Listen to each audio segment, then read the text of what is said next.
জামাত শিবিরের বিরুদ্ধে বিক্ষোভ, যারা আমাদের দলীয় নেতা কর্মী দলের বিরুদ্ধে যারা ষড়যন্ত্র করেছেন তাদের বিরুদ্ধে বিক্ষোভ, যারা এদেশের মানচিত্রকে নিয়ে ষড়যন্ত্র করছেন তাদের বিরুদ্ধে বিক্ষোভ, যারা এদেশের পতাকা নিয়ে ষড়যন্ত্র করছেন তাদের বিরুদ্ধে বিক্ষোভ, যারা এদেশের বাংলাদেশ জাতীয়তাবাদী দলের নেত্রী দেশমাতা খালেদাকে নিয়ে যারা ষড়যন্ত্র করছেন তাদের বিরুদ্ধে বিক্ষোভ, যারা ভারপ্রাপ্ত চেয়ারম্যান জনাব তারেক রহমানকে নিয়ে ষড়যন্ত্র করছেন তাদের বিরুদ্ধে বিক্ষোভ। সংগ্রামে উপস্থিতি, সংগ্রামে উপস্থিতি,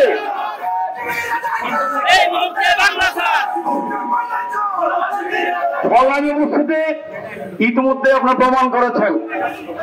আজকে এই বৃষ্টির মধ্যে এই বিক্ষোভ মিছিল করে সারা বাংলাদেশে আপনারা আজকে একটা এক্সাম্পলারি সংগঠন হিসাবে আপনাদেরকে আজকে প্রমাণ করে দিয়েছেন। ঝড় বৃষ্টিও আপনাদেরকে দাবিয়ে রাখতে পারে না। 1971 সালে শহীদ রাষ্ট্রপতি জিয়া রহমান যখন স্বাধীনতা ঘোষণা দিয়েছিলেন, এই দেশের দামাল ছেলেরা এইভাবে বৃষ্টিতে বিভোর হতে পড়ে যুদ্ধ করে এই দেশকে স্বাধীন করেছে। আজকে চট্টগ্রাম বিএনপি বৃষ্টিতে বিভোর হতে পড়ে বাংলাদেশ জাতীয়তাবাদী দলের প্রতীক ধানের শীষকে নির্বাচিত করার জন্য উদ্বুদ্ধ হয়েছে।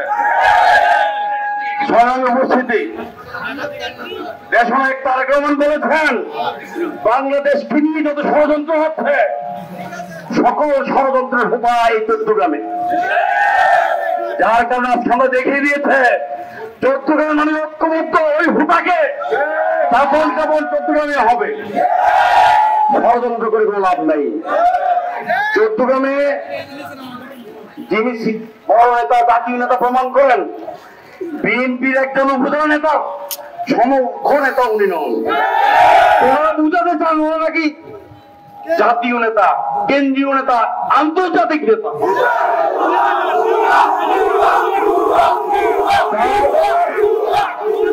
যাদের নীতি নৈতিকতা নেই, আপনারা কি জানেন যে এই নেতা ষড়যন্ত্র করছে, যে এই নেতা ষড়যন্ত্র করছেন 1997 সাল। 1997 সালে ওই নেতার চারিত্রিক স্থানের জন্য ওই নেতাকে দল থেকে বহিষ্কার করা হয়েছিল। ওই নেতা আর্থিক দুর্নীতির কারণে ওই নেতাকে দল থেকে বহিষ্কার করা হয়েছিল। 2001 সালে বিএনপি করুণা করেছে। এরকম একজন চরিত্রহীন নেতাকে আমাদেরকে বাধ্য করেছে ভোট দিয়ে নির্বাচিত করতে। চট্টগ্রামের মানুষ অনেক সচেতন, চট্টগ্রামের মানুষ জানে কি করতে হবে। চট্টগ্রামের মানুষ একসাথে ভোট দিয়ে এমপি বানিয়েছেন, মন্ত্রী বানিয়েছেন, উপপ্রধানমন্ত্রী ছিলেন, প্রধানমন্ত্রী ছিলেন, কিন্তু চট্টগ্রামের মানুষের স্বার্থের বিপরীতে যখন গিয়েছে চট্টগ্রামের মানুষ আবার জামানত বাজেয়াপ্ত করেছেন। যারা আজকে স্বপ্ন দেখেন, বিভিন্ন জায়গায় বলেন নির্বাচনে নাকি বিএনপি থাকবে না চট্টগ্রামে, আমি তাদেরকে বলতে চাই 2001 সালের আগে নির্বাচন আপনারা করেছিলেন, 3টি নির্বাচন, 3টি নির্বাচনে জামানত বাজেয়াপ্ত হয়েছিল আপনাদের। 2001 সালে দেশমাতা খালেদা জিয়া করুণা করে তথ্য দেওয়ার পরে বিএনপি ভোটে আপনি নির্বাচিত হয়েছেন। নির্বাচিত হওয়ার পরে কি করেছেন? বিএনপিকে নিধনের জন্য আপনি কাজ করেছেন। শত শত ছাত্র দল, যুব দল, স্বেচ্ছাসেবক দল, কৃষক দল নেতৃবৃন্দের বিরুদ্ধে মামলা করেছেন। নেতৃবৃন্দকে থানার পুলিশ দিয়ে এনে নির্যাতন করেছেন। বিএনপির লোকজন ভুলে যায় নাই। 2018 সালে আপনাকে ধানের শীষ প্রতীক দিয়েছিল দেশনায়ক তারেক রহমান। আপনি নারী নেতৃত্ব মানেন না, নারী নেতৃত্ব মানেন না, সেই জন্য দেশমাতা খালেদা জিয়া ছবি দেন নাই পোস্টারে। চট্টগ্রামে বিএনপির নেতৃবৃন্দ, বিএনপি, ছাত্রদল, যুবদলের নেতৃবৃন্দ সংক্ষুব্ধ হয়েছে।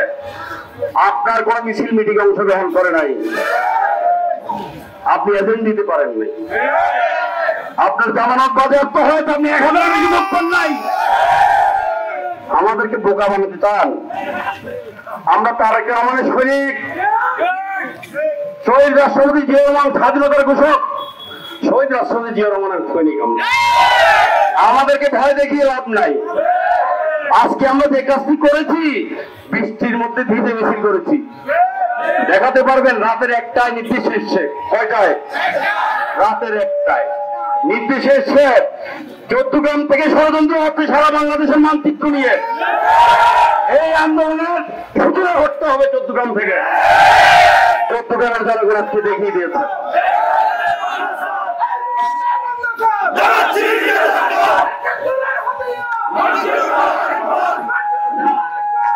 নীতি খুলে এসে কয়টায়? রাতের 1টায়। 12 ঘন্টার ব্যবধানে আমরা মিছিল করলাম। আমরা দেখিয়ে দিলাম সারা বাংলাদেশকে যে আমরা পারি। 2 ঘন্টার ব্যবধানে জামাত শিবিরকে উৎখাত করতে পারি আমরা। ষড়যন্ত্র করিও না। ষড়যন্ত্র করবো আমরাই যথেষ্ট, তোর আসতে পারবো না। আমরা যদি তোমাকে বঞ্চিত ঘোষণা করি চট্টগ্রামের মাটি তোমাকে গ্রহণ করবে না। সুতরাং সাবধান। আমাদের নেতা নিয়ে কটাক্ষ করতে সাবধান, আমাদের দল নিয়ে কটাক্ষ করবো সাবধান। সাবধান করে দিতে চাই।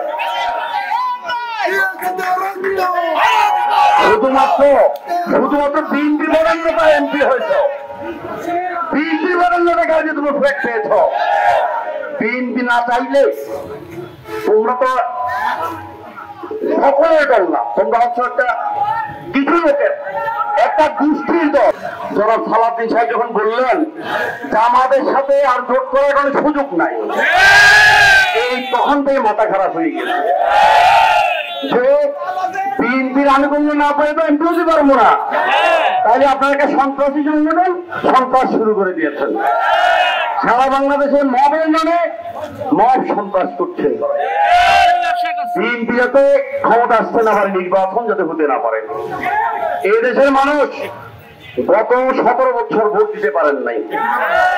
আজকে 30 বছর 35 বছর যুবক যারা, তারাও জানে না কিভাবে ভোট দিতে হয়। মানুষ ভোট দেওয়ার জন্য মুখে আছে।